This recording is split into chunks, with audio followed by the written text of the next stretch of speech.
ہمارے ہاں یہ غلط مشہور ہو گیا کہ اگر کسی شوہر نے اپنی عورت کو طلاق دے دی وہ 3 مہینے گزارے گی، اس کی عدت پوری ہو جائے گی۔ حالانکہ ایسا بالکل نہیں ہے۔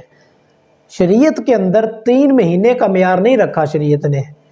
عدت کا معیار یہ ہے کہ جب شوہر نے اپنی عورت کو طلاق دے دی تو اب اس کو اگر حیض آتا ہے تو اس نے 3 حیض، جس کو ہمارے عرف کے اندر ڈیٹ بولتے ہیں، ایام مخصوصہ بھی کہہ سکتے ہیں، تو جو ایام مخصوصہ ہیں وہ 3 مرتبہ آئیں گے، اس کے بعد اس عورت کی عدت پوری ہو جائے گی۔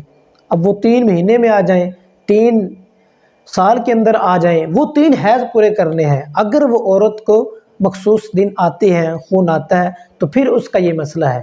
ہاں اگر وہ اتنی زیادہ عمر کی عورت ہو گئی کہ اس کو خون ہی نہیں آتا، تو ایسی صورت میں وہ 3 مہینے گزارے گی، 3 مہینوں کے بعد اس کی عدت مکمل ہو جائے گی۔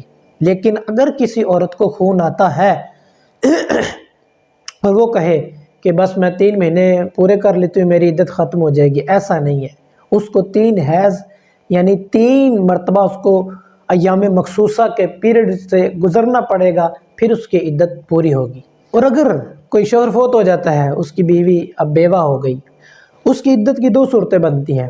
اگر تو وہ حاملہ ہے یعنی ماں بننے والی ہے، تو جو ہی وہ بچہ پیدا ہوگا اس عورت کی عدت ختم ہو جائے گی، چاہے وہ 2 دن کے بعد بچہ پیدا ہو جائے، اس کی عدت ختم، آگے وہ نکاح کر سکتی ہے۔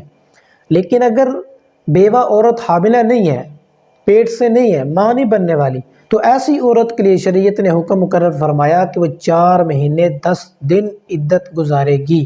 اس سے پہلے وہ کسی دوسرے مرد سے نکاح نہیں کر سکتی۔